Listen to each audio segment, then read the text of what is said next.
हिम्मत करो दिलान, तुम भी ठीक हो जाओगे और हमारा बेबी भी। बस थोड़ी सी हिम्मत करो।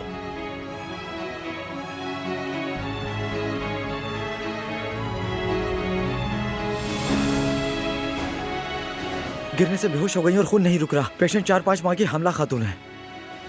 कुछ नहीं होगा, सब ठीक हो जाएगा, घबराओ मत।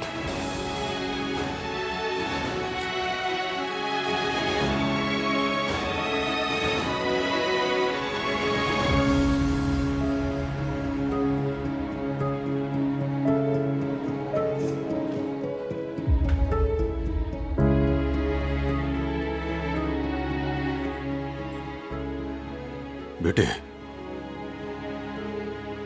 तुम्हें हिम्मत रखनी होगी बारहान। दिलान मजबूत लड़की है, तुम अच्छी तरह जानते हो। बाबा आप देखें ना, मैं कुछ नहीं कर पा रहा, बिल्कुल बेबस हूं। नहीं मेरे बेटे, ऐसा नहीं कहते।